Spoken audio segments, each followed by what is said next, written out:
currently doing a festival run at the moment. So what's your thoughts on the festivals that you've played so far and the festivals that you're about to play? Man, they've been awesome. You know, coming to the UK and Europe, rock culture is still very much alive out here in a way that's not really in the States. You know, we do have like big rock festivals, but you know, people go to hotels or they just fly in for the show and leave. But like people camp out at these festivals. You know, like this is something that I think people look forward to all year, and it's really awesome to be a part of it. So you guys are like quite big on like the Warped Tour scene like over in America. Yeah. So how do you feel like the Warped Tour like compares even like? It doesn't even come close. Like not even close. These scenes, I mean, these festivals blow Warped Tour out of the water. Absolutely. So I mean, a big subject for you guys, I mean, it's obviously Austin had to leave. How hard was it for you guys to like adapt from that situation to be able to carry on as a band? You know, we all took a couple weeks to figure out if we wanted to still keep doing it, if it would feel right to still keep doing it. One of the things we did after he told us was a few days later we got in together in our practice space. It was probably like a week or two later. And we just kind of started jamming and making noise, and we were all like, you know, the songs are important to us. And they're important to our fans, and I think the legacy, you know, of what Austin created, you know, with the four of us, and with members past, you know, Mice and Men has had a revolving door of member changes. And this is the second time that he had to leave because of his health, and this time was unfortunately more permanent because as his health declined, you know, he literally put his life on the line to do it. So it was really important for us to keep going, especially, you know, for him and also for the four of us that were there for all of it. So. Well, you're saying that like it's a more kind of permanent departure. So like even though like from the looks of it, you're still like on like talking terms, you're still kind of part of like the Mice and Men family. Do you think like down the line like you would still like have a kind of like creative input even though he's not actually a member of the band anymore? Maybe, but I think, you know, he's down there and it's a new chapter for everybody. You know, he's down in Costa Rica and he's really focusing on his health instead of the music, and we're kind of taking the music and going on. So it's hard to say. I mean, I don't ever pretend to know what the future holds, but of course. I think that him putting the emphasis on his health is really important. So how do you feel that like how are you gonna like adapt the old songs to fit like the kind of four-piece now? Have you not seen any videos or anything? I've seen the new singles, but I've not seen any live footage of old material. Oh, it's all there. You know, old songs, new songs, it's all there. So it's been awesome. Me and I've been doing a lot of the screaming vocals, and Alan has also stepped up to do a lot of the backgrounds that I used to do during the live shows. So old songs, new songs, they're all still there. We can still play all of them. So. Easy peasy. Yep. So have you guys got any new album plans coming on? And if so, what's like the writing process? Obviously, with Austin going, is there like a new writing process behind the material? Do you all have to bring something new to the table to help develop the album? You know, I think in the lyrical department, it was, you know, him and I used to always work hand in hand with things. Like he would sit next to me and we would literally kind of pen the songs out. And now I don't have a partner in that regard now, but you know, everybody in our band can input in various different things. Like take the song Pain, for example. The lyrics of that song were written by Austin and Tino. You know, and like we all can kind of come together to create things. So I always have dudes that I can bounce things off of. But so the process really hasn't changed that much, which I think is why it feels good that we're continuing on. Okay. So you've got the new album coming out. But like future plans, like today, like well over the weekend at Hellfest, we've seen like a lot of kind of like pirate metal bands, pagan metal bands, Viking, like all the kind of like random stuff. Have you ever like thought of it taking like a Mice and Men, like a kind of like other direction? Like have you ever thought of it doing any ridiculous? Maybe, but I think we don't really try to think about genres or think about things like that too much, because it's really easy to put yourself in a box and then you feel like you might have a really great idea, but you say, oh, it doesn't fit in this box, and so you abandon it, but really that was a good idea. We kind of focus just more on the songs and more on the ideas than we do kind of where it will fit in the grand scheme of things. But as far as like maybe gimmicks or something, we're not a very gimmicky band. I think my glasses are about the biggest gimmick I got, and it's just because I'm really tired. That's fair enough. So you were kind of like a few years back, you were part of like the punkless pop kind of scene. You were on, I think it was Volume 3.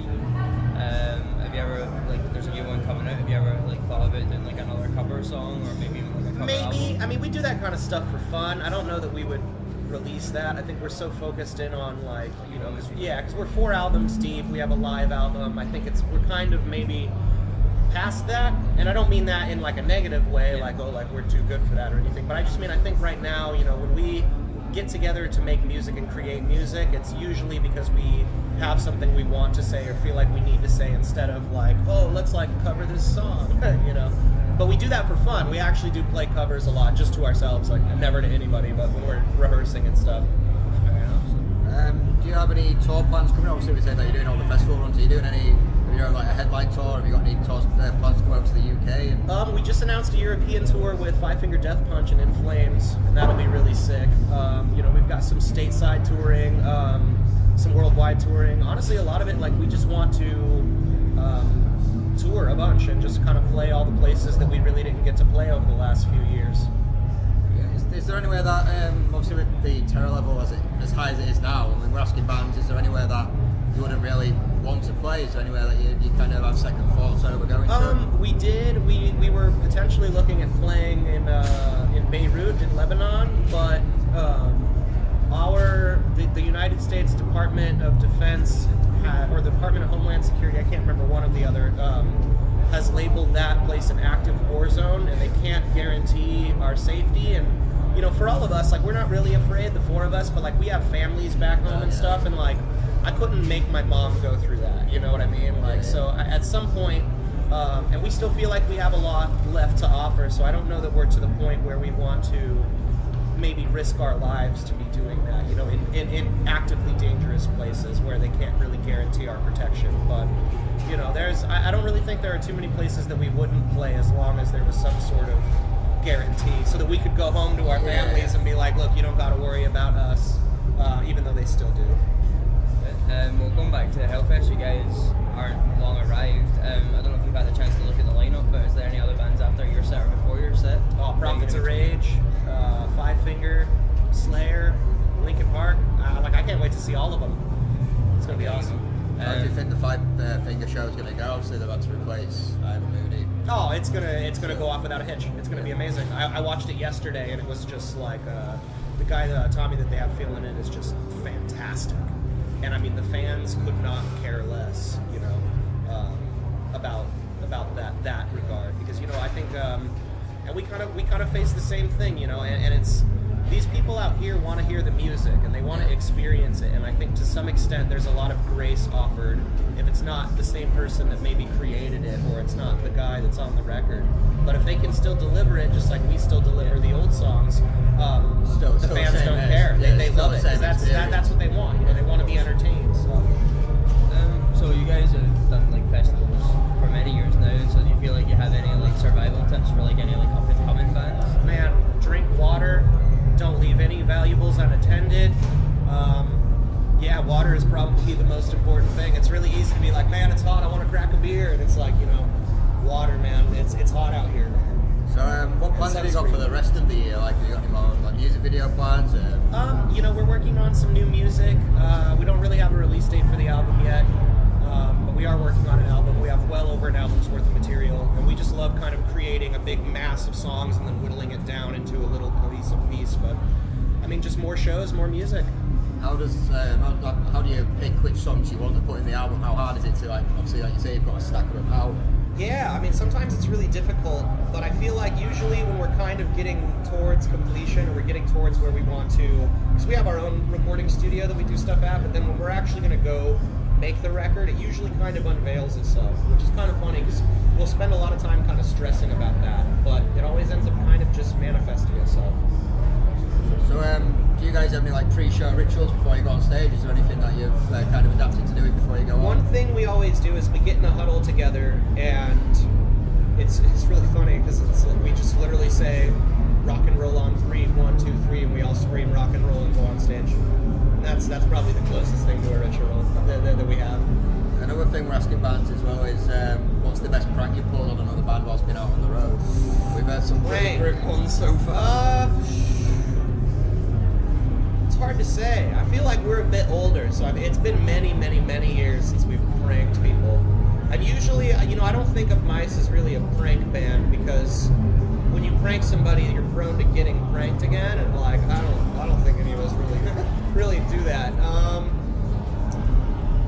Man, I don't know. That's really hard to say, because I don't think in the last maybe 4 or 5 years we've pranked anybody. Have you been pranked by anyone? No, not really. I mean, with all of our friends, like, you know, we're all like Southern California chill dudes. Like, we're not like, we just want to hang out and chill. Like, we don't want to be trying to master plan a prank or something. You know what I mean? Of course. Sounds lame, but I guess maybe we're lame. We're just very laid back and chill. That's the best way to be. Yeah. Oh, hell yeah. Because then you don't get, like, flour thrown in your face or some shit. Fantastic. Slipknot, on the other hand, they, I watched them.